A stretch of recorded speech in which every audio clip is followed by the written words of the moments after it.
संसद हमले में मोदी को चमकाने आए थे चारों आरोपी पढ़े लिखों की जमात ने रची थी खतरनाक साजिश।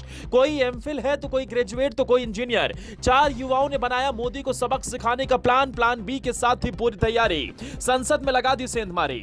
विदेशी पैसे से खतरनाक साजिश को दिया गया अंजाम। अब होगा इन सब का काम तमाम। संसद चूक पर नया खुलासा। देश में अराजकता फैलाने के लिए फेंका पासा। क्या संसद को आग लगाने का था प्लान? मास्टरमाइंड देने वाला था खतरनाक अंजाम। इंटरनेट को गुरु बनाया। ट्रेनिंग लेकर खौफनाक प्लान को अंजाम दिलाया।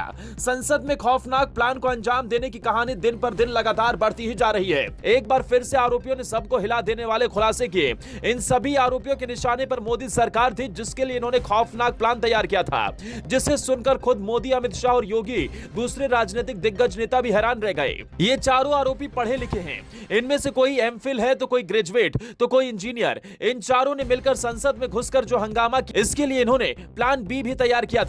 अगर किसी कारण प्लान ए फेल हो जाता तो वो तुरंत प्लान बी के जरिए अपनी सीक्रेट प्लान को अंजाम देकर मोदी सरकार को टारगेट करते। इस मामले के मास्टरमाइंड कहे जाने वाले ललित झा ने पुलिस पूछताछ में खुलासा किया है कि अगर नीलम और अमोल संसद भवन परिसर में दाखिल ना हो पाते तो वो दूसरी दिशा से संसद भवन में अंदर दाखिल होकर अपने काम को अंजाम देते। नीलम और अमोल को किसी भी हालत में संसद भवन परिसर में घुसकर स्मोक बम छोड़ने और नारेबाजी करने की जिम्मेदारी दी गई थी। मास्टरमाइंड ने यह भी खुलासा किया कि राजस्थान में छिपने के दौरान महेश ही उसकी मदद कर रहा था। महेश ने अपने नाम पर गेस्ट हाउस बुक किए थे, जिसमें वो वहां बैठकर टीवी पर सब कुछ देख रहा था। आरोपी संसद परिसर में 1-2 नहीं बल्कि 7 स्मोक कैन लेकर घुसे थे। उससे भी हैरान करने वाली बात तो यह है कि ये सब उत्पात मचाने के लिए इन्होंने सबसे पहले इंटरनेट पर चीजों को सीखा और आपस में बातचीत के लिए सिग्नल ऐप का प्रयोग करते थे। पुलिस को इस बात का भी संदेह है कि ललित ने सभी लोगों का ब्रेन वॉश किया है। अपने सभी साथियों के साथ इन लोगों का मकसद देश में अराजकता पैदा करना था। इनका मकसद था कि किसी भी तरह से सरकार से अपनी मांग पूरी करवा सके।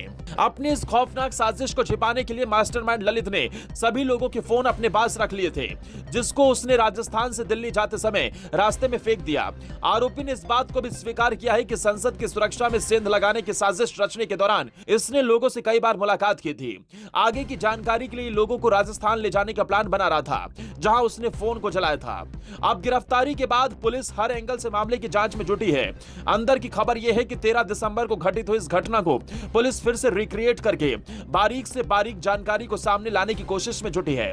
इतना ही नहीं, पुलिस इस केस में विदेशी फंडिंग के एंगल को भी तलाश रही है कि आखिर कैसे संसद में इन लोगों ने घुसपैठ के लिए प्लानिंग को एकदम सटीक और परफेक्ट तरीके से निभाया। पुलिस उस मोची की भी तलाश कर रही है जिसने इन लोगों के वो जूते बना कर दिए जिसमें ये लोग स्मोक कैन छिपा कर लाए थे।